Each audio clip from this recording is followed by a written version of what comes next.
देखिए मेरा प्यारा बच्चा, हम लोगों के सामने अभी पीरियोडिक टेबल जो है वो पीरियोडिक टेबल वाला कंटेंट में आप लोगों को पढ़ा रहा हूँ। पीरियोडिक टेबल के बाद हम लोग केमिकल बॉन्डिंग शुरू करेंगे। मोस्ट पॉसिबली मैं उम्मीद करता हूँ कि इस वीक में आपका पीरियोडिक टेबल चैप्टर जो होगा वो कंप्लीट हो जाएगा। मे भी हो सकता है कि एक लेक्चर मुझे और रिक्वायर्ड पड़े, तो एक ही लेक्चर अगर मेरे पास बचा होगा तो उस लेक्चर को मैं थोड़ा सा लेंदी कर दूंगा, मतलब 1.5 आवर का कर दूंगा। तो उसके बाद पीरियोडिक टेबल लगभग लगभग ऑलमोस्ट कंप्लीट हो जाएगा। पीरियोडिक टेबल चैप्टर कंप्लीट हो जाने के बाद हम लोग स्टार्ट करेंगे केमिकल बॉन्डिंग। काफी इंटरेस्टिंग चैप्टर है, नॉलेजफुल है, आपको काफी अच्छा कॉन्सेप्ट क्लियर होगा, उसमें अच्छा लगेगा, थोड़ा केमिस्ट्री जैसी फीलिंग आएगी। चैप्टर सब में केमिस्ट्री जैसी फीलिंग होती है, लेकिन वो थोड़ा चैप्टर मुझे पर्सनली भी लेवल पे थोड़ा ज्यादा अच्छा लगता है। चलिए मैं शुरुआत करता हूँ, पीरियोडिक क्लासिफिकेशन पढ़ाना शुरू करता हूँ। पीरियोडिक क्लासिफिकेशन में मेरा प्यारा बच्चा, अगर आप लोगों को याद हो तो मैं बात कर रहा था यहाँ पर, मुझे कई सारे ट्रेंड्स सीखने हैं किसके अंदर, पीरियोडिक टेबल के अंदर। कई सारी एटॉमिक प्रॉपर्टीज का, कि जो एटॉमिक रेडियस जो है वो पीरियोडिक टेबल में लेफ्ट टू राइट जाने पे बढ़ता है कि घटता है, आयनाइजेशन एनर्जी बढ़ता है कि घटता है, इलेक्ट्रॉन गेन एंथैल्पी बढ़ता है कि घटता है, इलेक्ट्रोनेगेटिविटी, इन पे सब पे क्या फर्क पड़ता है अगर हम पीरियोडिक टेबल में देखें, इनका वेरिएशन कैसे होता है। ऐसा नहीं है कि ये जो टर्म है, ये जो वर्ड है आप पहली बार सुन रहे हो, पहली बार देख रहे हो, ऐसी कोई भी बात नहीं है। अगर आप यहाँ पर ध्यान से समझो तो आप लोगों ने ये सारी टर्मोलॉजी पहले से भी पढ़ रखी है और सीख रखी है कि भाई एटॉमिक रेडियाई का ट्रेंड, ट्रेंड का मतलब जब मैं पीरियड की बात करता हूं तो पीरियड में हमेशा आप कैसे मूवमेंट करते हो, पीरियड में हमेशा आप मूवमेंट करते हो लेफ्ट टू राइट। हमेशा पीरियड में कैसे बात करते हो, लेफ्ट टू राइट ये बात करते हो। और ग्रुप में जब आपको कोई ट्रेंड पढ़ना होता है तो आप कैसे बात करते हो, अप टू डाउन। हम लोग ऐसे ही बात करेंगे, अप टू डाउन आने पे एटॉमिक रेडियाई बढ़ रहा है कि घट रहा है, लेफ्ट टू राइट जाने पे एटॉमिक रेडियाई कम हो रही है कि ज्यादा हो रही है। यही सारे वेरिएशंस, यही सारे ट्रेंड्स हमें इन चार प्रॉपर्टीज को ध्यान में रखते हुए सीखना है। इन चार प्रॉपर्टी के साथ साथ मैं थोड़ा बहुत और एक दो बातें डिस्कस कर लूंगा, जैसे मेटालिक प्रॉपर्टी भी मैं थोड़ा बहुत डिस्कस करूंगा आप लोगों के साथ। मेटालिक प्रॉपर्टी के साथ मैं थोड़ा बहुत यहाँ पर डिस्कस करूंगा वैलेंसी या वैलेंस इलेक्ट्रॉन के बारे में, थोड़ा बहुत मैं ऑक्सीडेशन नंबर के बारे में भी बात करूंगा। तो ये कुछ बेसिक प्रॉपर्टी हैं जो मैं आपके साथ डिस्कस करूंगा, जिनमें से आज हम लोगों को एटॉमिक रेडियाई पढ़ना है। एटॉमिक रेडियाई पढ़ने से पहले मैंने पिछली क्लास में दो टर्म सिखाए थे, उनको मैं दोबारा बता देता हूं। एक टर्म सिखाया था न्यूक्लियर चार्ज। मैंने वहां पे बताया था कि एक्चुअली में कोई न्यूक्लियस जैसी चीज होती है। न्यूक्लियस के अंदर कौन कौन होते हैं, प्रोटॉन होते हैं और न्यूट्रॉन होते हैं। तो प्रोटॉन और न्यूट्रॉन में से केवल प्रोटॉन का चार्ज होता है, तो एक्चुअली में जो न्यूक्लियस का चार्ज होता है, न्यूक्लियस का जो चार्ज होता है, उसी न्यूक्लियस के चार्ज को ही हम न्यूक्लियर चार्ज बोलते हैं। ये बात दिमाग में रखिएगा। ये एक्चुअली कहीं ना कहीं न्यूक्लियर चार्ज प्रोटॉन के चार्ज को रिप्रेजेंट करता है। ये किसको रिप्रेजेंट करता है, प्रोटॉन के चार्ज को रिप्रेजेंट करता है। इससे एक बात निकल के आती है, वो बात ध्यान दीजिएगा। क्या बात निकल के आती है, आप लोगों को पता होना चाहिए कि जेड मतलब बोले तो एटॉमिक नंबर, जैसे कार्बन का 6 होता है, नाइट्रोजन का 7 होता है। अगर एटॉमिक नंबर इंक्रीज होगा, अगर एटॉमिक नंबर इंक्रीज होगा तो न्यूक्लियर चार्ज भी इंक्रीज होगा। ये बात ध्यान रखिएगा। ऐसा क्यों है भाई, एटॉमिक नंबर इंक्रीज होने पे न्यूक्लियर चार्ज क्यों इंक्रीज होगा, क्योंकि एटॉमिक नंबर जो होता है वो नंबर ऑफ प्रोटॉन होते हैं या नंबर ऑफ इलेक्ट्रॉन न्यूट्रल के अंदर। तो प्रोटॉन के नंबर बढ़ेंगे मतलब न्यूक्लियस के अंदर चार्ज इंक्रीज हो रहा है। जब न्यूक्लियस के अंदर चार्ज इंक्रीज होगा तो वो खींचने की टेंडेंसी उसकी बढ़ जाएगी इलेक्ट्रॉन को। तो एक बात याद रखिएगा, जब मैं कभी भी ये बोलूं कि बेटा देखो इधर से इधर जाने पे एटॉमिक नंबर बढ़ रहा है, एटॉमिक नंबर बढ़े तो प्रोटॉन बढ़ते हैं और प्रोटॉन बढ़े तो न्यूक्लियर चार्ज बढ़ता है। अच्छा जी, हम लोगों ने ये समझा कि भाई जो ये न्यूक्लियस होता है मतलब सेंटर पे, उसके अंदर प्रोटॉन और न्यूट्रॉन होते हैं। इसी के चार्ज को हम लोग क्या बोलते हैं, न्यूक्लियर चार्ज बोलते हैं। अच्छा कोई बताएगा, प्रोटॉन और न्यूट्रॉन को कंबाइंड रूप से हम एक नाम और देते हैं, किसी को पता है? न्यूक्लियस। न्यूट्रॉन। बिल्कुल सही, हम इनको न्यूक्लियॉन्स बोलते हैं क्योंकि न्यूक्लियस के अंदर प्रेजेंट है। तो ये जो न्यूक्लियॉन्स होते हैं, जो न्यूक्लियर चार्ज है, ये अगर इसके तुम चारों तरफ सेल बनाओ, भाई जैसे अभी हम नॉर्मल वे में देखें, अभी सिंपल कॉन्सेप्ट के थ्रू हमने कहा माना ये पहली सेल है, हमने कहा भाई ये सेकंड सेल है, हमने कहा माना ये थर्ड सेल है। इस तरीके से मेरे सामने कई सारी सेल बनी है, first cell, second cell, third cell, K cell, L cell, M cell, N cell. इनके अंदर क्या प्रेजेंट है, इनके अंदर भाई इलेक्ट्रॉन प्रेजेंट है। इनके अंदर अगर मैं बात करूं तो क्या प्रेजेंट है, इलेक्ट्रॉन प्रेजेंट है। किसी में 2, किसी में 8, इस तरीके से अलग अलग तरीके से इलेक्ट्रॉन के नंबर प्रेजेंट है। चलो जी, अब हमने कह दिया कि इलेक्ट्रॉन प्रेजेंट हैं, तो ये जो बीच में पॉजिटिव चार्ज है, आपको मैंने पिछली क्लास में भी बताया था कि न्यूक्लियर चार्ज जो होता है वो एक्चुअली में पॉजिटिव चार्ज होता है, क्योंकि प्रोटॉन का ही चार्ज कंसिडर किया गया। इलेक्ट्रॉन पे होता है निगेटिव चार्ज। इस वजह से होता क्या है, इस वजह से ये जो प्रोटॉन होते हैं या फिर जो न्यूक्लियस होता है, इसका जो न्यूक्लियर चार्ज है ये इलेक्ट्रॉन को अपनी तरफ अट्रैक्ट करेगा, करेगा ही करेगा। क्यों? क्योंकि प्रोटॉन जो पॉजिटिव चार्ज होता है वो निगेटिव चार्ज को अट्रैक्ट करता है। तो तुम देख क्या रहे हो, तुम ये देख रहे हो कि जो पॉजिटिव चार्ज है ये निगेटिव चार्ज को अपनी तरफ अट्रैक्ट कर रहा है। इसी अट्रैक्शन फोर्स को हम एक नाम बोला करेंगे, that is known as nuclear force. ये बात बहुत अच्छे से दिमाग में बैठा लीजिएगा। न्यूक्लियस जो बाहर की तरफ इलेक्ट्रॉन है उनकी तरफ एक अट्रैक्शन फोर्स लगा रहा है, वो अपनी तरफ खींचता है, उस अट्रैक्शन फोर्स को ही हम क्या बोलते हैं, न्यूक्लियर फोर्स। मतलब न्यूक्लियर फोर्स अगर कोई बोले कि बताओ थोड़ा इसको एक्सप्लेन करो क्या होता है, तो आप बोलोगे nuclear force can be defined as the force exerted by nucleus. जो न्यूक्लियस फोर्स लगा रहा है, किसके ऊपर लगा रहा है, ऑन द इलेक्ट्रॉन्स, इलेक्ट्रॉन्स के ऊपर न्यूक्लियस जो अट्रैक्शन फोर्स लगा रहा है। अट्रैक्शन फोर्स वर्ड बोलो ज्यादा अच्छा है। न्यूक्लियस जो अट्रैक्शन फोर्स इलेक्ट्रॉन के ऊपर लगा रहा है, उसी अट्रैक्शन फोर्स को ही हम एक नाम देंगे, that is known as nuclear force. एक बात समझ लेना, जितना ज्यादा न्यूक्लियर चार्ज होगा, ये रिलेशन मैं इस ट्रेंड्स के दौरान कई बार रिपीटेड बार मैं इसको यूज करूंगा। न्यूक्लियर चार्ज जो होता है वो डायरेक्टली प्रोपोर्शनल होता है न्यूक्लियर फोर्स के। जितना ज्यादा न्यूक्लियर चार्ज होगा, इलेक्ट्रॉन को जितना ज्यादा उतना ही ज्यादा वो खींचेगा। भाई बीच में जब पॉजिटिव चार्ज जितना ज्यादा होगा, अगर पॉजिटिव चार्ज ज्यादा है तो निगेटिव चार्ज को उतना ही तो अट्रैक्ट करेगा। जितना ज्यादा पॉजिटिव चार्ज उतना ज्यादा वो इलेक्ट्रॉन को अट्रैक्ट करेगा। इस रिलेशन को याद रखिए हमेशा के लिए। अगर न्यूक्लियर चार्ज ज्यादा है तो न्यूक्लियर फोर्स भी ज्यादा होगा, मतलब वो ज्यादा अट्रैक्शन फोर्स लगाएगा। ये हुई कहानी न्यूक्लियर चार्ज और न्यूक्लियर फोर्स की। आगे बढ़ते हैं, हम अब मुद्दे पे आते हैं, that is known as atomic radii. मैंने पिछली क्लास में भी बताया था कि एटॉमिक रेडियाई का मतलब क्या है। एटॉमिक रेडियाई का मतलब होता है मेरा प्यारा बच्चा, जो न्यूक्लियस होता है और जो आउटर मोस्ट सेल होता है। आउटर मोस्ट सेल को हम बोलते हैं किस नाम से, वैलेंस सेल के नाम से।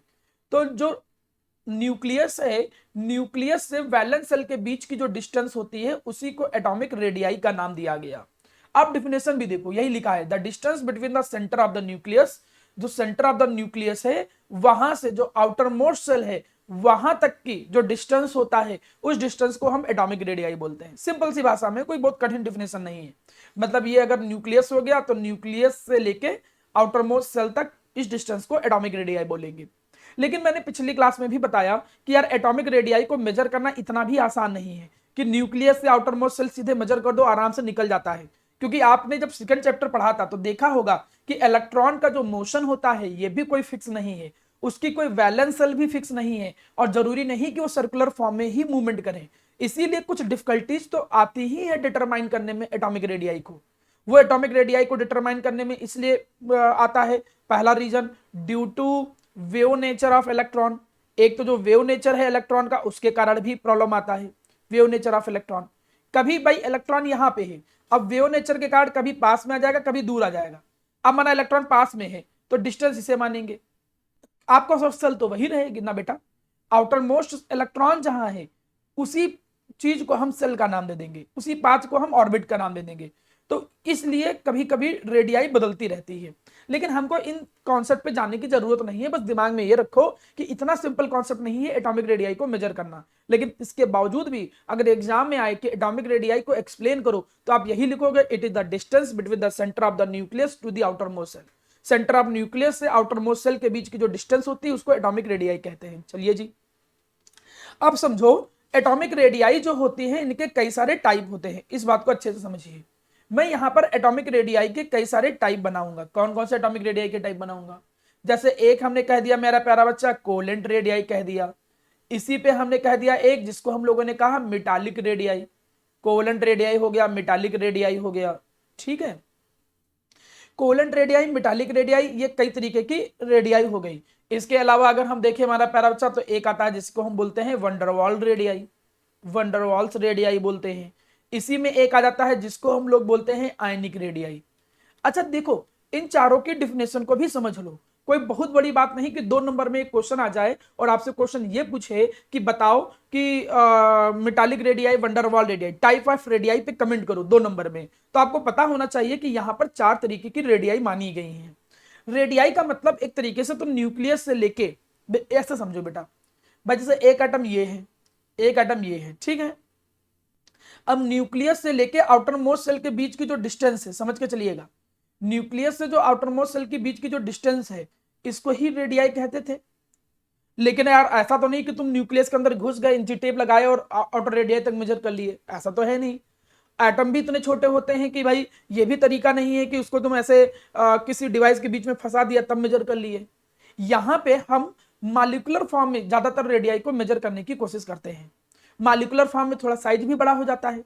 अब मॉलिक्यूलर फॉर्म में अगर इसको हम रेडियाई कहते हैं तो इसको ऐसे भी तो कह सकते थे कि भाई इन दोनों के न्यूक्लियस के बीच का जो डिस्टेंस है, इन दोनों के जो न्यूक्लियस के बीच का डिस्टेंस उसका जो हाफ है उसको भी तो एटॉमिक रेडियाई कहेंगे। प्रैक्टिकली देखो तो वो उसी के बराबर है। हम लोग लगभग लगभग एक आइडिया लगा लेते हैं। कैसे आइडिया लगा लेते हैं? जैसे ये है, अब हमने इतनी डिस्टेंस मेजर की, इतनी डिस्टेंस हमने मेजर की। अब हमको मालूम है कि इसकी डेंसिटी क्या है, डेंसिटी मेजर करने की डिवाइस है। इसका मास क्या है, एटम का लगभग लगभग साइज कितना होता है, उस बेसिस पे हम अंदाजा लगा लेते हैं कि यहां से यहां तक में कितने पार्टिकल है। अब कितने पार्टिकल है, पार्टिकल साइड बाय साइड होंगे, तो उससे पता चल जाता है कि दो एटम के बीच की लगभग लगभग डिस्टेंस कितनी होगी, उसको डिवाइड करते हैं तब रेडियाई निकल पाता है। मतलब ऐसा तुम्हारे पास कोई प्रैक्टिकल इंस्ट्रूमेंट नहीं है कि जिस प्रैक्टिकल इंस्ट्रूमेंट जिसको तुम देख नहीं सकते हो, नैनोमीटर से कोई मेजर थोड़ी कर लोगे। मतलब इन प्रैक्टिकल भाषा में हम रेडियाई को मेजर नहीं कर सकते हैं कि नॉर्मल इंची टेप या किसी मेजरिंग डिवाइस से आप मेजर कर लो। इसीलिए यहां पर रेडियाई को हम कंपैरेबल फॉर्म में मेजर करते हैं, मींस मॉलिक्यूलर फॉर्म में ज्यादा से ज्यादा रेडियाई को समझा जाता है। एक तो डेफिनेशन नॉर्मल हो गया, इंडिविजुअल एटम में रेडियाई किसको कहते हैं, न्यूक्लियस से आउटर मोस्ट सेल के बीच के डिस्टेंस को रेडियाई कहते हैं। लेकिन वही चीज इन लोगों के न्यूक्लियस के बीच की डिस्टेंस के हाफ से भी डिसाइड होती है। उसी बेसिस पे अब बॉन्ड कौन सा है, उस बॉन्ड की मदद से बॉन्ड किस टाइप का, उसमें भी कहानियां बदलेंगी। डिफिनेशन सबकी वही रहेगी। देखो डिफिनेशन अब से लेके आखिरी तक सबकी वही रहेगी। कौन सी डिफिनेशन? कि न्यूक्लियस के बीच की डिस्टेंस का हाफ। जैसे ये न्यूक्लियस, देखो ये न्यूक्लियस है, ये इसका न्यूक्लियस है, ये इसका न्यूक्लियस है, ये इसका न्यूक्लियस है, ठीक है। ये थोड़ा डायग्राम प्रॉपर बना नहीं है। अब इसकी डिस्टेंस यहां आनी चाहिए थी, ऐसे यहां से लाइन खींचनी चाहिए थी। इन दोनों के बीच की डिस्टेंस का जो हाफ होगा उसी को हम क्या कहेंगे, एटॉमिक रेडियाई कहेंगे। इसको बोलते हैं कोवेलेंट रेडियाई। एक्चुअली जब तुम अभी बॉन्डिंग पढ़ोगे तो उसमें यह सीखोगे कि कोवेलेंट बॉन्ड में क्या होता है। एक एटम कुछ ऐसा आया, ठीक है, मैं यहां बना दे रहा हूं। इसमें तुम लोग ये सीखोगे कि भाई एक एटम कुछ ऐसा आया, अब दूसरा एटम इसके ऊपर ओवरलैप कर लेता है। ओवरलैप करने का मतलब इसके अंदर आ जाता है थोड़ा सा। अब कैसे ओवरलैपिंग हुई है ये सब धीरे धीरे समझ में आएगा। ये थोड़ा सा ओवरलैप कर लेता है, ठीक। दो एटम कोवेलेंट बॉन्ड में कुछ ऐसे होते हैं। साइज के चक्कर में ना जाना, थोड़ा छोटा बड़ा बन गया है, वो यूनिफॉर्म साइज मान के चलिए। अब कोवेलेंट रेडियाई ये कहता है कि इनके जो न्यूक्लियस हैं, इनके जो न्यूक्लियस है, अच्छा न्यूक्लियस के बीच के डिस्टेंस को एक वर्ड में ही डिफाइन कर सकते हैं। कौन से वर्ड में? Inter nuclear distance.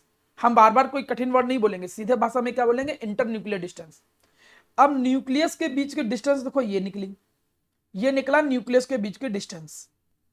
अब इनके बीच की जो डिस्टेंस है उसका जब तुम हाफ करोगे, ये जो बीच में डिस्टेंस है इसका जब तुम हाफ करोगे तो ये निकलेगा कोवेलेंट रेडियाई, ये निकलेगा कोवेलेंट रेडियाई।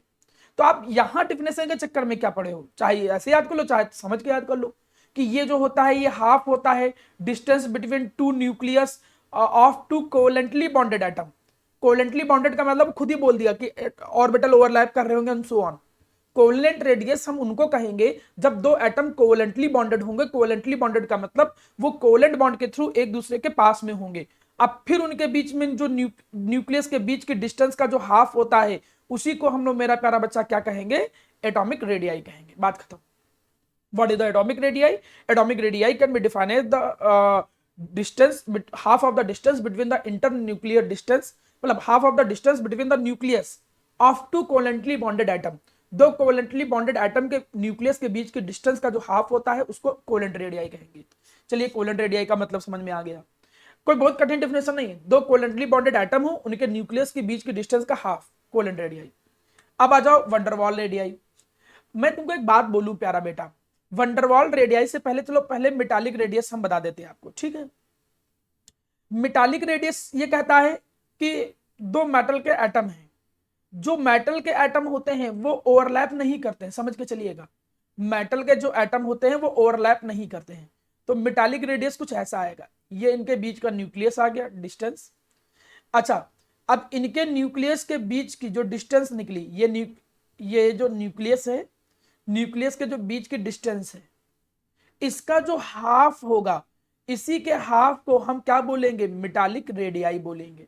ठीक है, डिफिनेशन भी मेटालिक रेडियाई की सिंपल है, half of the distance, half of the distance between the nucleus, nucleus के जो बीच में डिस्टेंस है, nucleus of two adjacent metal, of two adjacent metal, मतलब दो एडजेसेंट मेटल जो होते हैं, इनके एडजेसेंट का मतलब अगल बगल वाले दो मेटल के न्यूक्लियस के बीच की डिस्टेंस का जो हाफ होता है, इसी को बोलते हैं मेटालिक रेडियाई।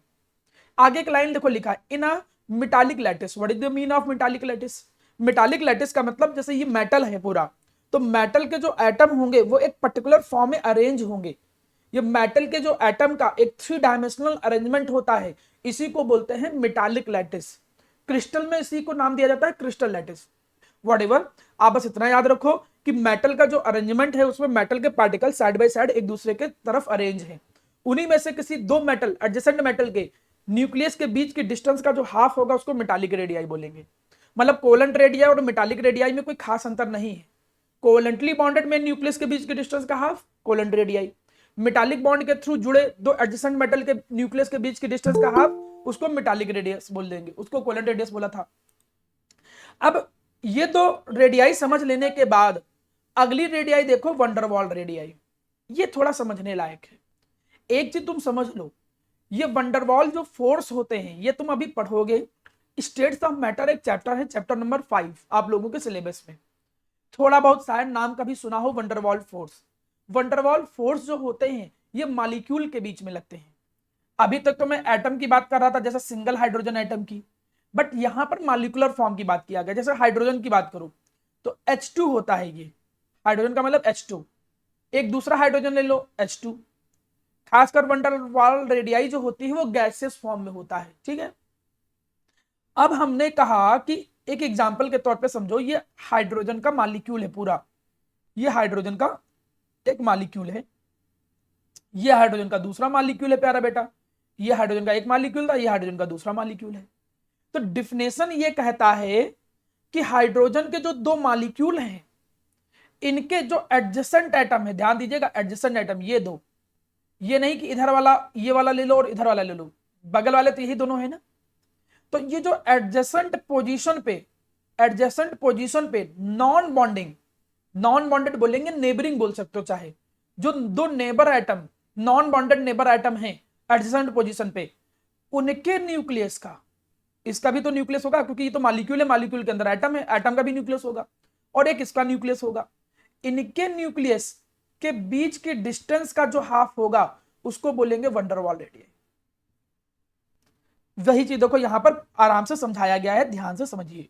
एक मॉलिक्यूल ये था, दो एटम से मिलकर बना था, एक मॉलिक्यूल ये था दो एटम से मिलकर बना था। मे भी हो सकता है ये ओवरलैप कर गए हों, ऐसे ऐसे करके ओवरलैप गए हों, डजंट मैटर। चलो जी, हो गया यहां तक।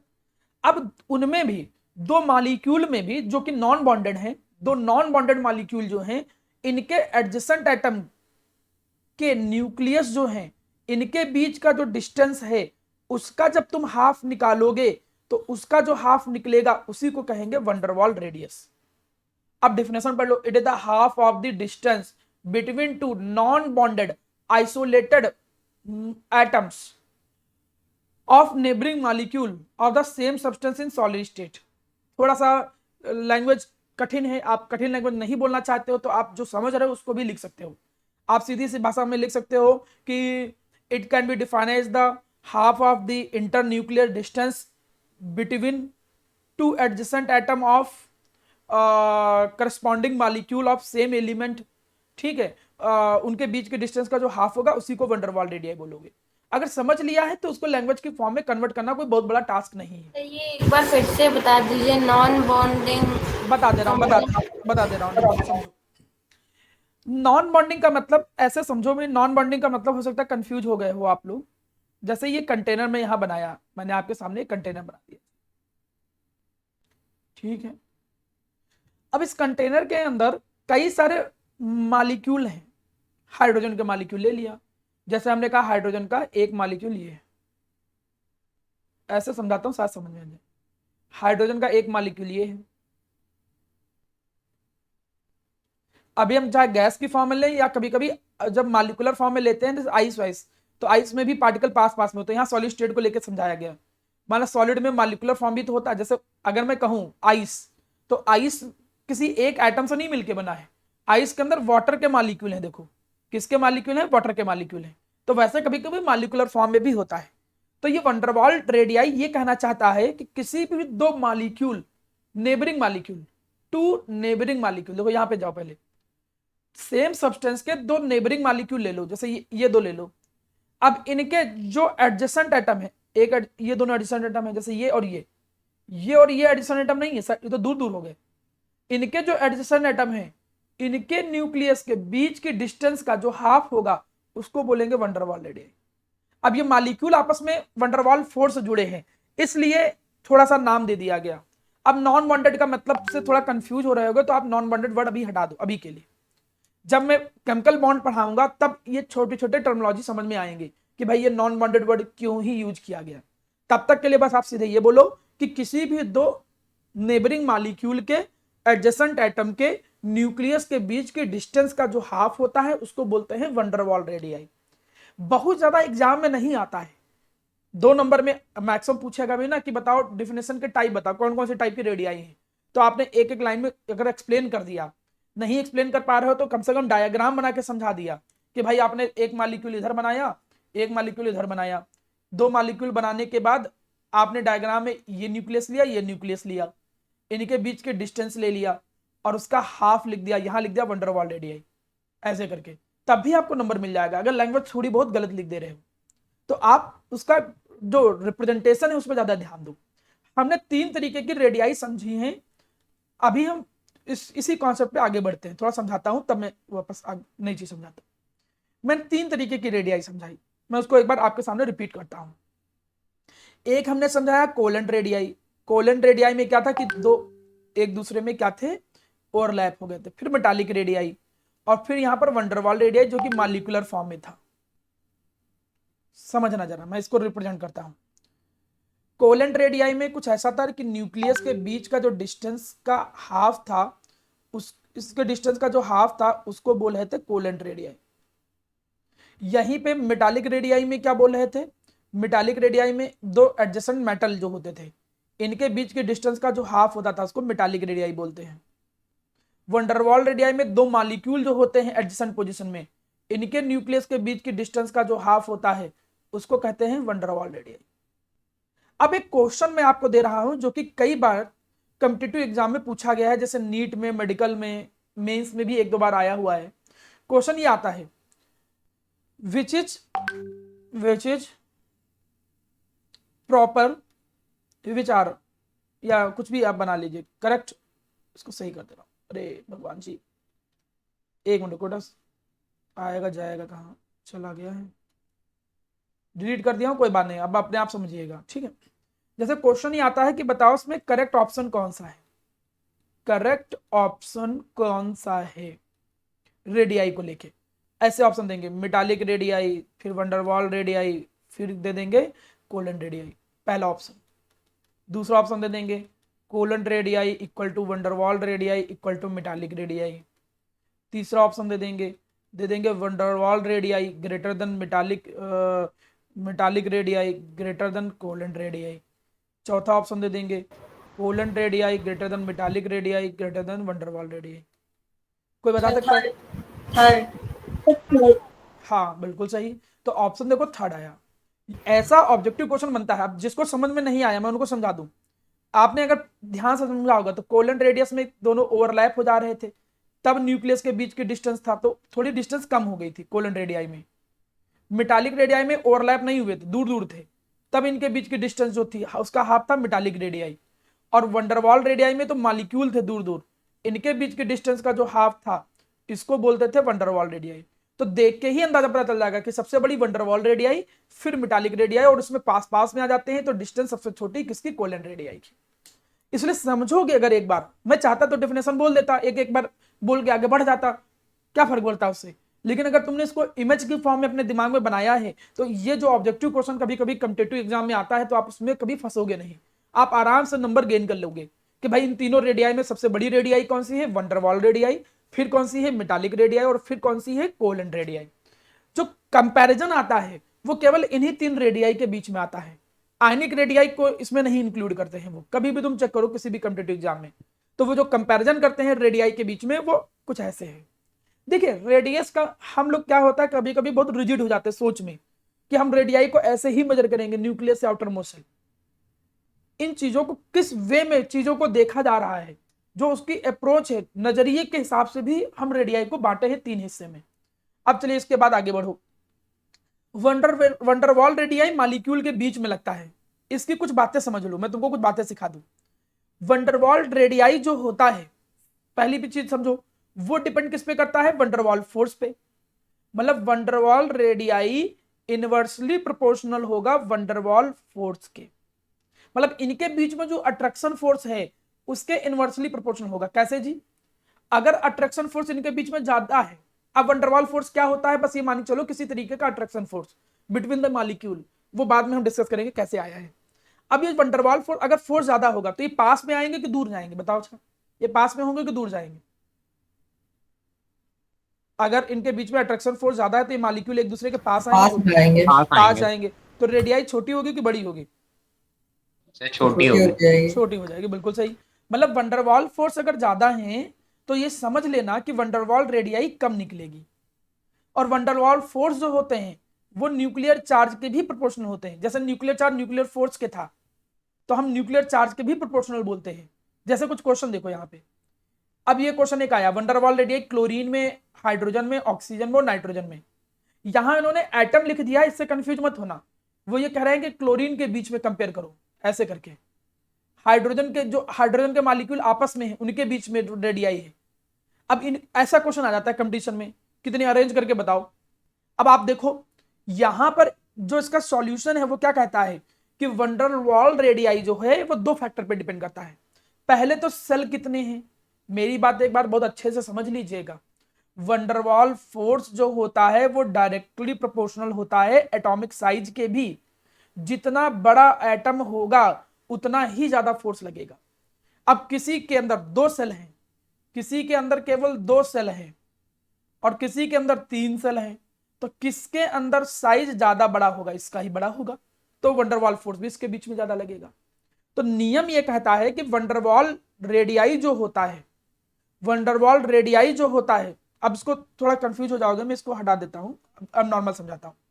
नॉर्मल आप ऐसे समझो कि जो वंडरवॉल रेडियाई होता है वो डायरेक्टली प्रोपोर्शनल होता है नंबर ऑफ सेल के। भाई अगर मॉलिक्यूल बड़े बड़े हैं तो इनके बीच की जो डिस्टेंस होगी वो भी एक तरीके से थोड़ी दूर दूर रहेगी और वंडरवॉल रेडियाई ज्यादा रहेगी। और and decreases as nuclear charge increases, जितना ज्यादा न्यूक्लियर फोर्स रहेगा, न्यूक्लियर चार्ज रहेगा, उतना ज्यादा साइज डिक्रीज हो जाएगा। तो अब देखो क्लोरीन का अगर कॉन्फ़िगरेशन करो तो 2,8,7, इसका कॉन्फ़िगरेशन करो तो 1, इसका कॉन्फ़िगरेशन करो तो 2,4, इसका कॉन्फ़िगरेशन करो तो 2,5, 2,6 होगा वहां पे। ऑक्सीजन 2,6 होगा, हाँ 8 है ना, ठीक। अब इसमें देखो तीन सेल हैं, इसमें तीन सेल है, इसमें दो सेल, इसमें दो सेल, इसमें एक सेल। तो सबसे बड़ा तो क्लोरीन का साइज होगा वंडरवॉल रेडियाई में, तो सबसे बड़ा क्लोरीन का साइज है। सबसे छोटा किसका साइज होगा? हाइड्रोजन का, तो ये हाइड्रोजन का सबसे छोटा हो गया। इन दोनों में नंबर ऑफ सेल सेम है, दो ही दो सेल है, इसलिए तुम कंपेयर किस पे करोगे? कंपेयर करोगे न्यूक्लियर चार्ज पे। और न्यूक्लियर चार्ज किस पे डिपेंड करता था? एटॉमिक नंबर पे। किसका एटॉमिक नंबर ज्यादा है? ऑक्सीजन का, इसलिए इसमें वंडरवॉल रेडियाई किसकी बड़ी हो जाएगी? गलत बोल गया क्या मैं? हाँ ठीक है, सही है। न्यूक्लियर चार्ज ऑक्सीजन का ज्यादा है, लेकिन रेडियाई तो कम होगी ना, क्योंकि वंडरवॉल रेडियाई इनवर्सली प्रोपोर्शनल है न्यूक्लियर चार्ज के। न्यूक्लियर चार्ज ऑक्सीजन का ज्यादा है तो रेडियाई कम हो जाएगी, मतलब ऑक्सीजन की कम हो जाएगी, नाइट्रोजन की ज्यादा हो जाएगी। ये जो क्वेश्चन आ गया है यहां पर वंडरवॉल रेडियाई का, मैंने गलती से पुट कर दिया। गलती क्यों बोल रहा हूं? क्योंकि बोर्ड के लेवल में इस तरीके का वंडरवॉल रेडियाई का कॉन्सेप्ट नहीं आता है।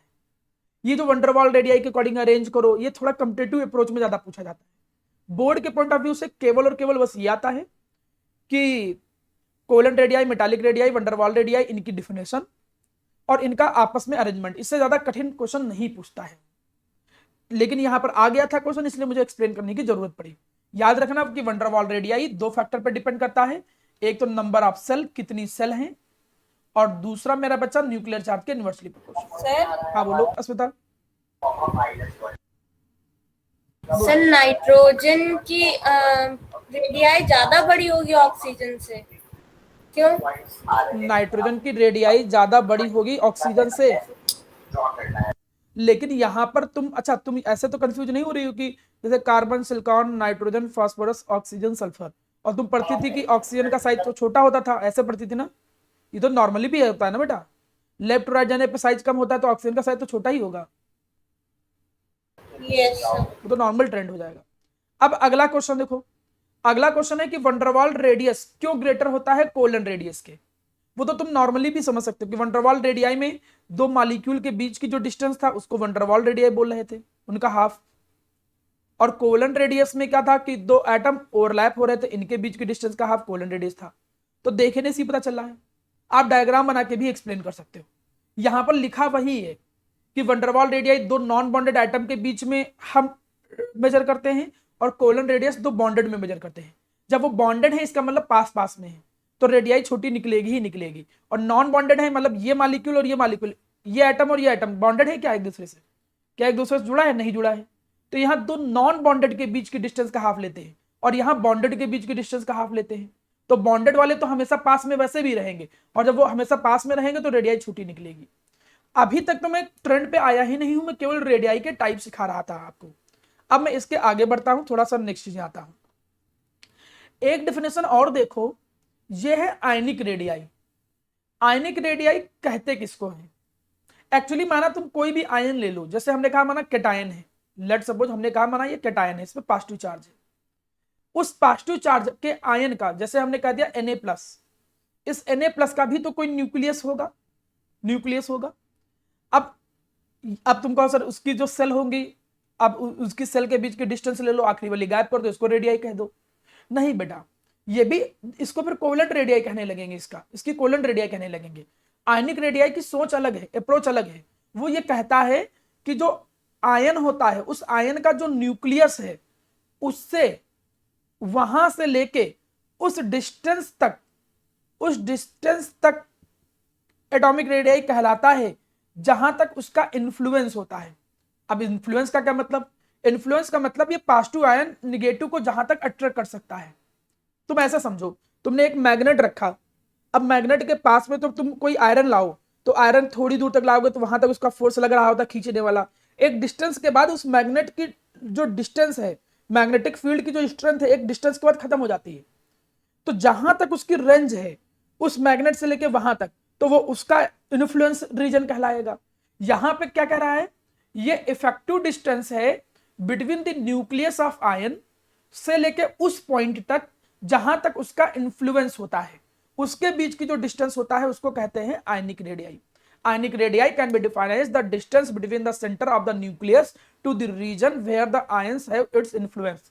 जहां तक उस आयन का अपना इन्फ्लुएंस होता है, वहां तक की जो डिस्टेंस होता है उसको आयनिक रेडियाई बोलते हैं। आप उसको लेके कंफ्यूज मत हो, यहां पे आपको कोई बहुत ज्यादा परेशानी नहीं क्रिएट होगी कि आयनिक रेडियाई से क्वेश्चन कैसे बनते हैं। मैक्सिमम से मैक्सिमम केवल डिफिनेशन एक एक नंबर का आ सकता है, मेटालिक वैंडरवाल रेडियाई इनके बीच में कंपैरिजन आ सकता है, और मैंने क्वेश्चन जितने आ सकते थे वो सारे बताए हैं। ठीक है, जितना आ सकता था मैंने उससे भी ज्यादा बताया है। अब जरा यहां पे देखो प्यारा बेटा, यहां पे समझो, यहां पे अगर तुम देखो और समझो तो जो साइज होता है एटॉमिक साइज, वो नीचे आने पे बढ़ता है। थोड़ा समझिएगा, एटॉमिक साइज का जो ट्रेंड होता है तुम देख रहे हो कि नीचे आने पे बढ़ रहा है, लेफ्ट टू राइट जाने पे कम हो रहा है। तुम लेफ्ट टू राइट जाओ, देखो कम हो रहा है। लेकिन कुछ एक्सेप्शंस भी हैं, अगर तुम इस ऑब्जर्वेशन को देखो तो कुछ एक्सेप्शन है। नॉर्मल ट्रेंड ये कहता है कि नीचे आने पे एटॉमिक रेडियाई बढ़ेगा। नॉर्मल नियम कहता है, नॉर्मल नियम का मतलब नीचे आने पे एटॉमिक रेडियाई बढ़ेगा, और लेफ्ट टू राइट जाने पे पीरियड में बात करें तो एटॉमिक रेडियाई कम होना चाहिए। तो अगर तुम देखो तो लग भी रहा है, देखो ये साइज इतना बड़ा फिर छोटा हो गया, फिर और छोटा हो गया, और छोटा हो गया, और छोटा हो गया, और छोटा हो गया। लेकिन कुछ एक्सेप्शंस भी ऑब्जर्व हो रहे होंगे, जैसे मैं कुछ एक्सेप्शंस दिखाऊं यहां पे। यहां देखो, यहां से लेके यहां तक तुमको रेडियाई ऑलमोस्ट सेम दिख रही होगी, ऑलमोस्ट सेम, बहुत बड़ा अंतर नहीं दिख रहा है ना। तो पहला एक्सेप्शन ये है, तुमने 10th क्लास में पढ़ तो रखा था सब कुछ, लेकिन 10th क्लास में एक्सेप्शंस नहीं थे। 11th में क्या है, बस एक्स्ट्रा चीजें ऐड हो गई हैं, एक्सेप्शंस। ऐसा नहीं कि जो तुमने पढ़ रखा था लेफ्ट टू राइट जाने पे साइज कम होता है तो हमेशा कम ही होगा ना, यहाँ पे वेरिएशन में कुछ कुछ ट्रेंड्स के बीच में कुछ कुछ एक्सेप्शंस हैं, तो हम उन एक्सेप्शंस को एक्स्ट्रा पढ़ेंगे। तो एटॉमिक रेडियाई में एक्सेप्शन नंबर 1 मैं इनको सबको लास्ट में पढ़ूंगा, ठीक है। पहले नॉर्मल ट्रेंड पढ़ लेंगे, सारे एक्सेप्शंस एक साथ डिस्कस करेंगे, मतलब हर प्रॉपर्टी का, चाहे वो आयनाइजेशन एनर्जी हो चाहे जो कुछ भी हो, लास्ट में पढ़ेंगे, एक्सेप्शन लास्ट में। तो लेकिन समझ लो, एक एक्सेप्शन तो ये है कि इनकी देखिए बीच में जो क्या है कि साइज ऑलमोस्ट सेम हो गया। दूसरा एक्सेप्शन देखो, दूसरा एक्सेप्शन से अगर देखो यहां पर, यहां दिख रहा होगा, इन दोनों में देखो, इन दोनों में क्या दिख रहा है, लेफ्ट टू राइट जाने पे साइज तो कम होना चाहिए था ना। कम होने का मतलब ब्लू के कंपैरिजन में ब्लैक वाले का क्या होना चाहिए था, ब्लैक वाले का और छोटा होना चाहिए था, ब्लैक छोटा होना चाहिए था, लेकिन ये देखिए थोड़ा सा बड़ा हो गया है। सात्विक क्या कह रहे थे बेटा? तो वही बता रहे थे। हाँ ठीक है, अब उसके कंपैरिजन में ये साइज थोड़ा सा बड़ा हो गया, मतलब नोबल गैस जो होते हैं, नोबल गैस, इनका साइज मतलब ग्रुप 18 के जो एलिमेंट होते हैं इनका साइज ग्रुप 17 से थोड़ा ज्यादा हो जाता है। तो ये दो एक्सेप्शंस में आपके साथ डिस्कस करूंगा, एक्सेप्शन नंबर 2, एक्सेप्शन नंबर 1, लेकिन सब लास्ट में, सबसे आखिरी में। एक दो एक्सेप्शंस और देखने को मिलेंगे जो कि तुमको लेंथेनाइड सीरीज में देखने को मिलता है, कुछ एक कंट्रैक्शन देखने को मिलता है, कमी देखने को आती है, यहां से एक एक्सेप्शन क्रिएट हो जाता है, एक्सेप्शन नंबर 3। लेकिन ये सब चीजें हम बाद में डिस्कस करेंगे, अभी नॉर्मल ट्रेंड पे आते हैं। चलिए पहले नॉर्मल डिस्कशन करते हैं। जब कभी तुमसे एक नंबर में कोई क्वेश्चन दे दे कि how the atomic radii very in periodic table, periodic table में एटॉमिक रेडियस का वेरिएशन कैसे होता है, तो आप हमेशा वेरिएशन दो तरीके से लिखोगे। पहले कैसे लिखोगे, इन ग्रुप, पहले कैसे लिखोगे, इन ग्रुप, ग्रुप में वेरिएशन कैसे होता है। दूसरा क्या लिखोगे, इन पीरियड। जब भी वो पूछे कि भाई क्या ट्रेंड है, क्या वेरिएशन है, तो हमेशा वेरिएशन दो तरीके से लिखा जाता है, एक ग्रुप में और एक पीरियड में। चलिए ग्रुप में वेरिएशन देखते हैं क्या होता है। अगर मैं ग्रुप में बात करूं तो ग्रुप में क्या होता है, एज वी मूव, ऐसे हम लिखते हैं, एज वी मूव। ग्रुप में कैसे मूवमेंट करते हैं, अप टू डाउन ना, हाँ, as we move up to down, या तो फिर हम क्या बोलेंगे, या फिर हम बोलेंगे टॉप टू बॉटम। हम क्या लिखते हैं कि as we move up to down या फिर top to bottom in group. जैसे ही हम ग्रुप में अप टू डाउन आते हैं, देन एटॉमिक साइज, ऐसा करने पर जो एटॉमिक साइज होता है, कोई बताएगा क्या होता है नीचे आने पे, एटॉमिक साइज इंक्रीजेज। तो ये तो तुमने चलो लिख दिया, रीजन अगर नहीं पूछ रहा तो इतना लिख के काम चला लेंगे। पीरियड में क्या बोलेंगे, एज वी मूव, जैसे मेरा प्यारा बच्चा हम मूवमेंट करते हैं, as we move from left to right, left to right in period, जैसे हम पीरियड में लेफ्ट टू राइट मूवमेंट करते हैं, देन एटॉमिक रेडियाई जो होता है वो क्या होता है मेरा प्यारा बच्चा, डिक्रीज होता है। चलिए जी, अब इनका समझने का रीजन समझते हैं कैसे। अब इनके रीजन को भी हम थोड़ा सा एक्सप्लेन कर देते हैं, थोड़ा समझिएगा। रीजन एक नंबर में अलग से आ सकता है। रीजन क्या है कि जैसे ही तुम अप टू डाउन जाते हो, जैसे ही तुम अप टू डाउन क्या करते हो, मूवमेंट करते हो, जैसे ही अप टू डाउन मूवमेंट करते हो, देन नंबर ऑफ सेल्स, तो जो नंबर ऑफ सेल्स होती हैं वो क्या होते हैं मेरा प्यारा बच्चा, इंक्रीज होती हैं। नंबर ऑफ सेल इंक्रीज होंगी तो एटॉमिक रेडियाई इंक्रीज होगी। मैं लिख ऐसे रहा हूं, आप शब्दों को लैंग्वेज की फॉर्म में प्रॉपर जोड़ लोगे, ठीक है। मतलब क्या कहना चाहता हूं, मतलब मैं ये कहना चाहता हूं कि अगर तुम माना लिथियम देखो, लिथियम, सोडियम, पोटेशियम, इसका कॉन्फ़िगरेशन करो तो 2,1, इसका करो तो 2,8,1, इसका करो तो 2,8,8,1। इसमें देखो कितनी सेल है, इसमें 2 सेल हैं, इसमें कितनी सेल हो गई, 3 सेल हो गई, इसमें कितनी सेल हो गई, 4 सेल हो गई। तो जैसे जैसे नंबर ऑफ सेल बढ़ेंगी तो साइज बढ़ेगा। पहला रीजन तो बड़ा आसान है, कोई बहुत कठिन नहीं है, सिंपल सा रीजन है, बहुत आसान सा रीजन है, आप आराम से इसको समझ सकते हो कि जैसे जैसे हम ग्रुप में नीचे आते हैं तो नंबर ऑफ सेल बढ़ती हैं, जैसे जैसे नंबर ऑफ सेल बढ़ेंगी तो ये दिमाग में बैठा लो मेरा प्यारा बच्चा कि जो रेडियाई होगा वो रेडियाई बढ़ेगा ही बढ़ेगा। अब आ जाते हैं पीरियड में। इन पीरियड, जब हम पीरियड में बात करते हैं तो देखो कहानी में क्या आता है, as we move left to right in period, हमको बताओ जब लेफ्ट टू राइट जाओगे तो एटॉमिक नंबर क्या होगा, बढ़ेगा। भाई देखो लेफ्ट टू राइट का मतलब जैसे कार्बन गया, नाइट्रोजन गया, ऑक्सीजन गया, फ्लोरीन गया। कार्बन का एटॉमिक नंबर जो होता है वो 6 होता है, इसका 7 होता है, इसका 8 होता है, इसका 9 होता है। नियॉन हो गया 10। तो तुम देख रहे हो कि लेफ्ट टू राइट जाने पे एटॉमिक नंबर बढ़ रहा है। मैं पहले पढ़ा चुका हूं कि जैसे जैसे तुम लेफ्ट टू राइट जाओगे तो एटॉमिक नंबर बढ़ेगा, तो न्यूक्लियर चार्ज बढ़ेगा ही बढ़ेगा। न्यूक्लियर चार्ज बढ़ेगा, न्यूक्लियर चार्ज बढ़ेगा तो न्यूक्लियर फोर्स भी बढ़ेगा। न्यूक्लियर फोर्स बढ़ने का क्या मतलब है, न्यूक्लियस इलेक्ट्रॉन पे एक्स्ट्रा फोर्स लगाएगा। न्यूक्लियस जो बीच में है वो इलेक्ट्रॉन को खींचेगा, जब इलेक्ट्रॉन को खींचेगा तो वो इलेक्ट्रॉन न्यूक्लियस के पास आ जाएंगे, और जब वो न्यूक्लियस के पास आ जाएंगे इलेक्ट्रॉन्स कम क्लोजर, वो क्या हो जाएंगे, पास आ जाएंगे टू द न्यूक्लियस, वो न्यूक्लियस के पास आ जाएंगे, जिसकी वजह से एटॉमिक साइज क्या हो जाएगा, डिक्रीज हो जाएगा। ये रीजन होता है पीरियड का।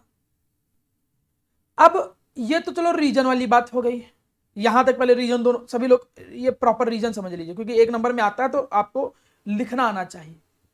अगर कोई पूछे कि भाई कैसे वेरिएशन होता है, कैसे वेरी करता है एटॉमिक रेडियस, तो हम बोलेंगे ग्रुप में साइज बढ़ता है, लेफ्ट टू राइट जाने पे कम होता है।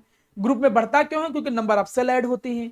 पीरियड में कम क्यों होता है, क्योंकि न्यूक्लियर चार्ज बढ़ता है, न्यूक्लियर चार्ज बढ़ेगा तो न्यूक्लियर फोर्स बढ़ेगा, न्यूक्लियर फोर्स बढ़ेगा तो इलेक्ट्रॉन न्यूक्लियस के ज्यादा क्लोज आ जाएंगे, इलेक्ट्रॉन न्यूक्लियस के क्लोज आने लगेंगे तो साइज घटने लगेगा, इसलिए पीरियड में साइज घट जाता है। लेकिन मुझे लगता है कई बच्चों के मन में क्वेश्चन आना चाहिए था, आप लोगों ने पूछा नहीं, मैं खुद ही बता दे रहा हूं। आप लोगों के मन में आना चाहिए सर ये वाला, अच्छा इसमें देखो नंबर ऑफ सेल बढ़ती नहीं है, पीरियड में जो होता है नंबर ऑफ सेल जो होती है रिमेन कांस्टेंट। आप अभी मैंने बनाया था जैसे कार्बन, देखो कार्बन में 2,4, नाइट्रोजन में देखो 2,5, ऑक्सीजन में देखो 2,6, तो नंबर ऑफ सेल सब में 2-2 है, तो नंबर ऑफ सेल वाला रीजन नहीं लग पाया, यहां न्यूक्लियर चार्ज वाला रीजन लगा। लेकिन कई बच्चों के मन में ये क्वेश्चन आना चाहिए था कि सर ये जो न्यूक्लियर चार्ज वाला कॉन्सेप्ट है ये ग्रुप में क्यों नहीं लगाया आपने, ग्रुप में भी तो एटॉमिक नंबर बढ़ रहा है। देखो लिथियम जो है, लिथियम का एटॉमिक नंबर है 3, सोडियम का है 11, इसका तो और ज्यादा है, इसका अगर तुम देखो तुम्हारा 19, उसमें तो एक एक करके बढ़ रहा था न्यूक्लियर चार्ज, इसमें तो न्यूक्लियर चार्ज बहुत ज्यादा बढ़ रहा है ना। आपके मन में आना चाहिए सर इसमें न्यूक्लियर चार्ज बढ़ रहा है, अगर वहां बेवकूफ बना रहे हो तो यहाँ पर इसका मतलब कॉन्सेप्ट यहाँ भी होना सर चाहिए। वैलेंस इलेक्ट्रॉन सेम है इसलिए नहीं सर इसमें होगा। इलेक्ट्रॉन कहाँ से, इसमें 3 इलेक्ट्रॉन है, इसमें 11 है सर इसमें। वैलेंस इलेक्ट्रॉन की बात कर रहा हूँ मैं। वैलेंस इलेक्ट्रॉन से फर्क ही नहीं पड़ता है, वैलेंस इलेक्ट्रॉन से फोर्स पे क्या फर्क पड़ेगा, और वैलेंस इलेक्ट्रॉन से साइज पे क्या फर्क पड़ेगा, वो तो उस पर डिपेंड करता ना, पीरियोडिसिटी प्रॉपर्टी सेम होती थी उसमें फर्क पड़ता था। यहां पर रीजन ये है कि नीचे आने पे न्यूक्लियर चार्ज बढ़ रहा है, बिल्कुल बढ़ रहा है, नीचे आने पे न्यूक्लियर चार्ज बढ़ेगा तो न्यूक्लियर फोर्स भी बढ़ेगा, बिल्कुल बढ़ेगा, साइज भी नीचे आने पे कम होना चाहिए। लेकिन यहां पे 2 फैक्टर काम कर रहे हैं। Factor number 1 number of shell, एक फैक्टर क्या है, नंबर ऑफ सेल का बढ़ना, जो एटॉमिक रेडियाई को क्या करता है, बढ़ाता है, यह फैक्टर नंबर 1 है। दूसरा न्यूक्लियर चार्ज का बढ़ना, जो एटॉमिक रेडियाई को कम करता है। लेकिन इनमें से जो फैक्टर जीत जाता है वो ये है, मतलब हो दोनों चीज रहा है, नीचे आने पे सेल ऐड होने के कारण साइज बढ़ रहा है, ठीक है, और न्यूक्लियर चार्ज बढ़ने के कारण साइज कम भी हो रहा है, लेकिन जितना कम होना चाहिए उसके कंपैरिजन में बढ़ ज्यादा गया, तो उसके कारण ओवरऑल क्या हुआ, ओवरऑल तो इंक्रीमेंट ही हुआ ना। भाई तुम ऐसे समझो, माना कोई हमको इधर खींच रहा है, कोई इधर खींच रहा है, इधर माना कोई 5 कदम खींचा, इधर कोई 2 कदम खींच रहा है, तो हम इधर की बात करें तो इस साइड भी हम जा रहे हैं, इस साइड भी जा रहे हैं, लेकिन किस साइड हम ज्यादा जाएंगे, जिस साइड को ज्यादा फोर्स से खींच रहा होगा। तो यहाँ पे दोनों फैक्टर काम करते हैं ग्रुप में। मतलब कोई अगर तुमसे पूछे कि क्या, आप अपने टीचर से या किसी से भी पूछ सकते हो ये कॉन्सेप्ट कि सर अगर आपने पीरियड में एक कॉन्सेप्ट समझाया है तो न्यूक्लियर चार्ज तो नीचे आने पे भी बढ़ेगा ना, न्यूक्लियर चार्ज क्यों नीचे आने बढ़ेगा, क्योंकि एटॉमिक नंबर बढ़ रहा है, प्रोटॉन भी बढ़ रहे हैं, रीजन तो वही है, तो अब न्यूक्लियर चार्ज बढ़ेगा तो साइज कम होना चाहिए। तो रियल कॉन्सेप्ट क्या है कि यहां पर नंबर ऑफ सेल का बढ़ना, उसकी वजह से जो साइज का इंक्रीमेंट है वो न्यूक्लियर चार्ज के कारण जो साइज का डिक्रीमेंट है उससे डोमिनेट कर जाता है काफी ज्यादा। तो उस डोमिनेंसी के कारण ओवरऑल जो साइज होता है वो नीचे आने पे इंक्रीज होता है। ग्रुप में नीचे आने पे साइज बढ़ेगा, पीरियड में लेफ्ट राइट जाने पे साइज कम होता है। ग्रुप में नीचे आने पे साइज इसलिए बढ़ता है क्योंकि नंबर ऑफ सेल बढ़ती है, नंबर ऑफ सेल इंक्रीज होती है। पूरा कॉन्सेप्ट नहीं बताना है कि वो भी हो रहा है और डोमिनेट कर गया, इतना नहीं बोलना, सीधा यही बोलना है कि नंबर ऑफ सेल बढ़ती है इस वजह से। कॉन्सेप्ट हमने जरूर दे दिया अगर मन में आया। अगर पीरियड में क्या होता है कि नंबर ऑफ सेल तो सेम रहती हैं, न्यूक्लियर चार्ज बढ़ रहा है जिसकी वजह से न्यूक्लियर फोर्स बढ़ेगा, इलेक्ट्रॉन न्यूक्लियस के पास आ जाएंगे जिससे साइज कम हो जाएगा। तो ये एटॉमिक रेडियाई का जो प्रॉपर वेरिएशन था वो मैंने डिस्कस किया। चलिए आगे बढ़ते हैं, 8 मिनट का टाइम बचा है। अब एक हेडिंग है that is iso electronic species. Iso का मतलब होता है बेटा same. What do you mean by iso? Iso का मतलब होता है सेम। हम बोलते हैं कि ऐसे स्पीसीज जिनके अंदर सेम नंबर ऑफ इलेक्ट्रॉन होने चाहिए, बस स्पीसीज कुछ भी हो फर्क नहीं पड़ता, वो आयन है, एटम है, क्या है, ऐसे स्पीसीज जो सेम नंबर ऑफ इलेक्ट्रॉन को कंटेन किए हैं उनको बोलते हैं आइसो इलेक्ट्रॉनिक स्पीसीज। थोड़ा समझ के चलिएगा। जैसे कि मैं ये बोलूं, हमने कहा माना नियॉन की बात किया, नियॉन तो एक न्यूट्रल एटम है। कोई बता सकता है इसके अंदर कितने इलेक्ट्रॉन होंगे? किसी को आइडिया कितने इलेक्ट्रॉन होंगे नियॉन में? 7। 8 इसके अंदर इलेक्ट्रॉन होंगे 10 क्योंकि इसका एटॉमिक नंबर नियॉन का 10 होता है।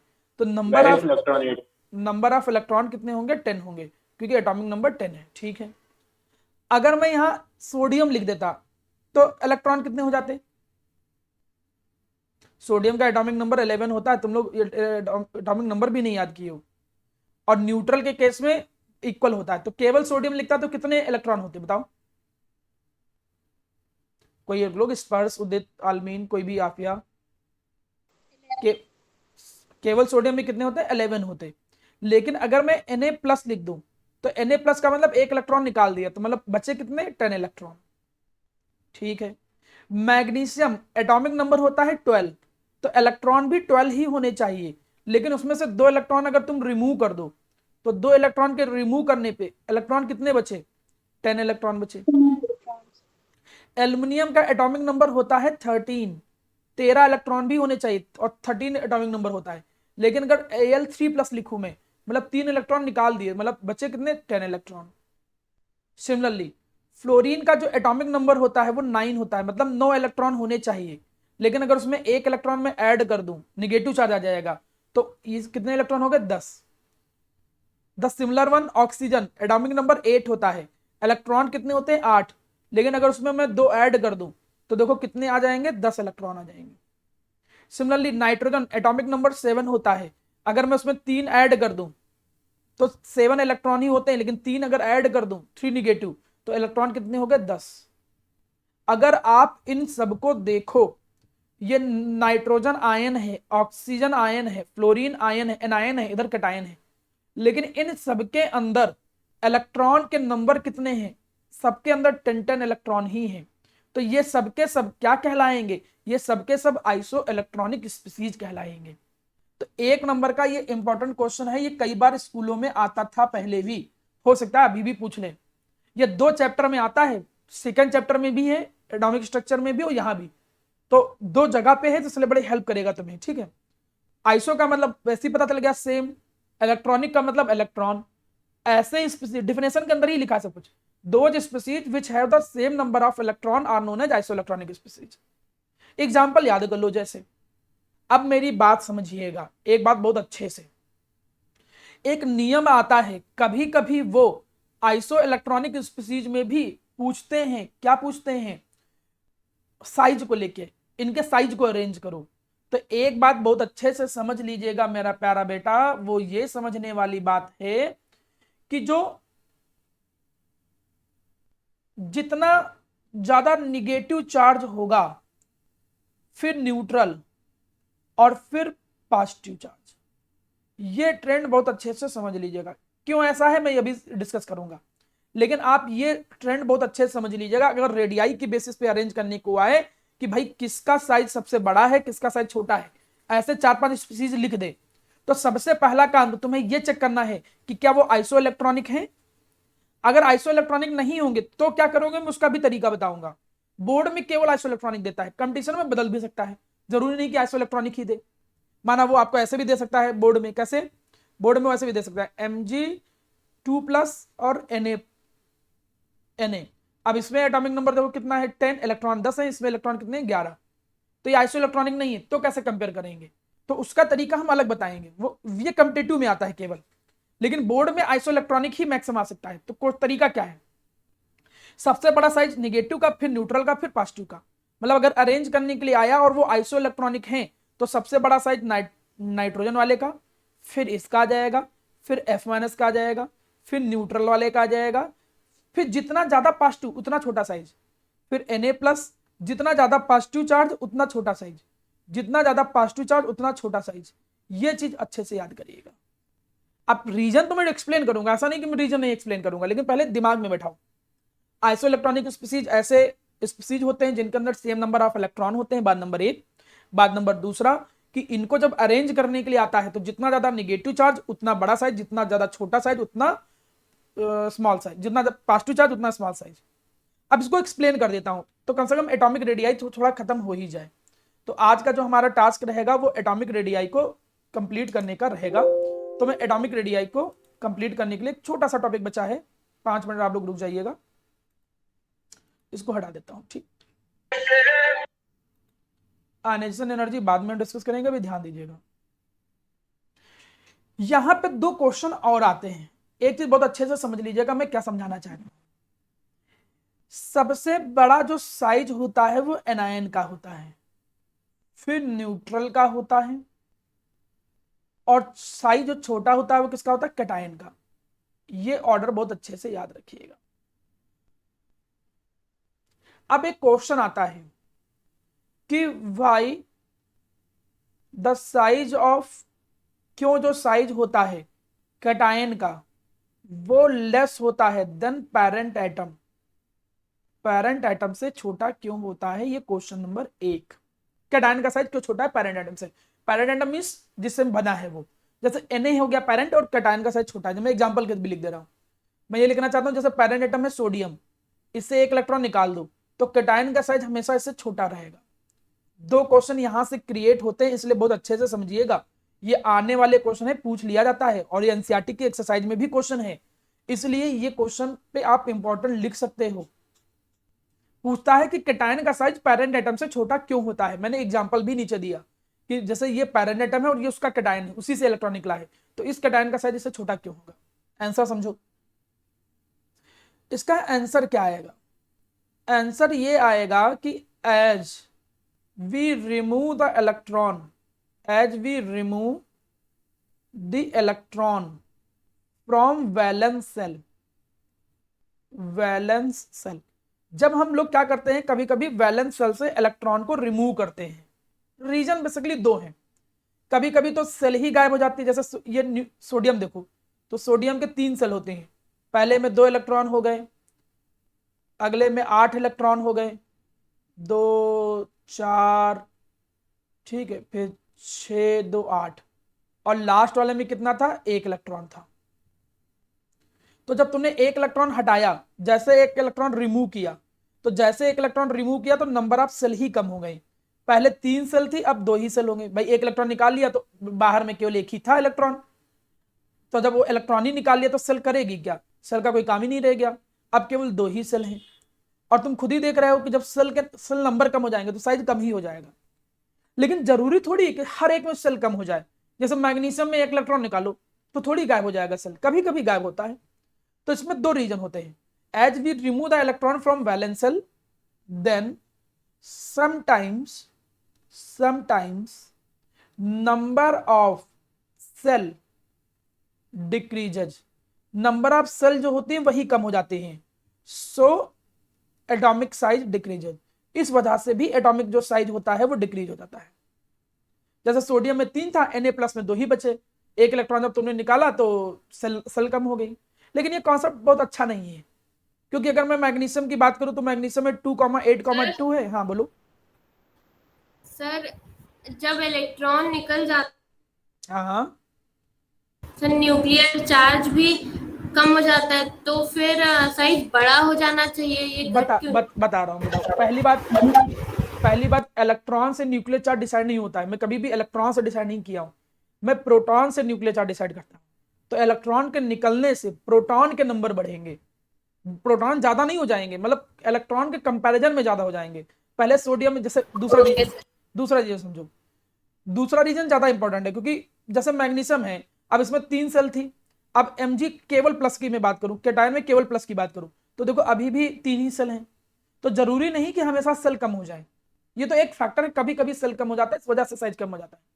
दूसरा फैक्टर क्या होता है, एज वी रिमूव इलेक्ट्रॉन, जैसे हम प्यारा बेटा क्या करते हैं, इलेक्ट्रॉन को रिमूव करते हैं, then number of proton over electron. सब फर्स्ट रीजन लिखा क्या है, फिर से पढ़ दीजिए एक बार। बता देना बेटा। मैंने लिखा है कि as we remove the electron from the valence shell, जैसे वैलेंस सेल से तुम इलेक्ट्रॉन को निकालोगे, क्योंकि इलेक्ट्रॉन के टाइम बनाने के लिए इलेक्ट्रॉन तो निकालोगे ही ना, वैलेंस सेल से ही निकालोगे। तो some time number of shell decreases, decrease का साइन है नीचे की तरफ, तो नंबर ऑफ सेल कम हो जाएंगे, नंबर ऑफ सेल कम हो जाएंगे तो एटॉमिक साइज कम हो जाएगा।